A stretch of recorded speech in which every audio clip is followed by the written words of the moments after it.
ole tun la ya COVID-19 test chungchang a soi neu atama thi pakhat ka khiat tu chu COVID-19 test hi lenden ang deuh hi ni a etnan sangha omlo na chuan len hi voitam takhan vor ngai la kan khu the reng lo hetin che hianin COVID-19 ve an omlo na chuanin voitam tak test mai la mitam tak test mai la kan mu thei lo wa a negative cell a in ma se nge sangha tam na chuanin voi khat len din hlek a po sangha kan khu tek thei ni hetin che hian COVID-19 ve an tam na muna chuan test pa po positive an tam ke nge thi ni in tun la ya rapid antigen test RAgT kan ti mai chungchang soi ni atama heta hian nge false positive te hi lo tam thei viau em du te ma false negative te po hi toy te in an soi la etna mi a positive lo chuan RAgT hian positive hi nge false positive hi amumang mang lo ni mi za a mi pakhat false positive kaum ve the ni chu wangin RAgT a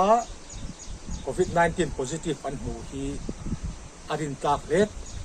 ti khiat turin ya tin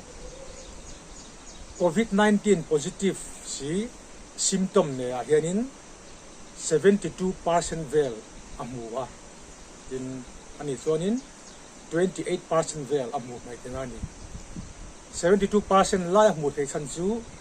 nge kan taksa COVID-19 natna alan chuat ho chuanin virus tam to dinani virus tang taksa tam to chuanin nge amu thei amu ma amu som bi kani asela COVID-19 veisi natna lang chuak lo in social na nei si lawa chuanin 58% vel amu ba nge natna alalan chualo chuanin takhei taksa virus alatlem tinani a 58%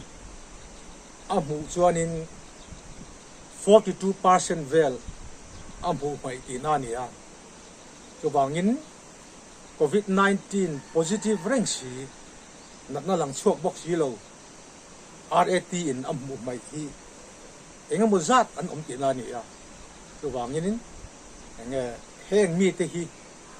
midang kai chong tu ber an ni na rin oma nu bangin COVID-19 positive first contact emo second contact bonus sa hatiang ani chuanin red test a hianin negative maila COVID-19 kan lo ve ro reng thei hai wang hianin kan film khur tho a kan khung tho kha angaya ba se he kan buangin RT-PCR in kan in test fact thei lawa ani dan tu taka chuanin RAgT at test negative hi RT-PCR manga confirm le vector ani ha ma se kan fia a kan ram kan state din munin atlin lawa chu wain tuna appointment ta per chu kan soi photin nun phung pa ngai thar new normal life ini a nun phung pa ngai thar chu enge kan ti chuan mai tuam na vua that avua tan tu dik tak avua enge duty te mu lai chaw vua te khabe dom na man ringot te chuarin omzia om lowa in avua dan po vua ti tangaya mi thiam ten nan chui chen na kha kan mu ka tanga ni in enge avua dan tu dik taka covid enge mai tuam na avua chuanin COVID-19 tai ke na chance kha atlem hle toni in kusil fai ngun kan thevek nga tin mi fin in ta kan thevek nga chuanin enge ma se kan vo that pat chuanin na kan thok thei ani chu wangin tul lawa atia Inkharkhip reng po hi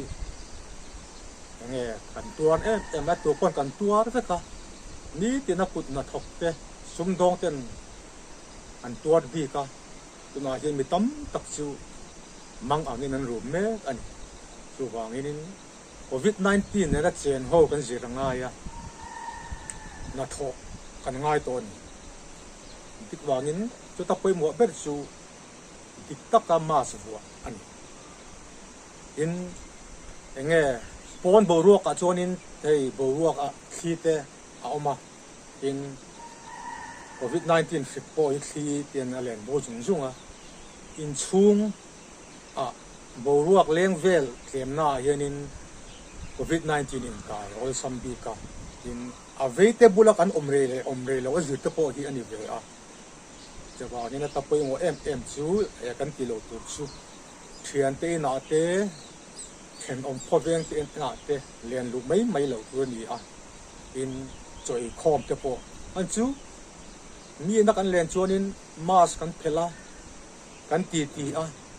thing pui te kan ina de kan hun rei takat manga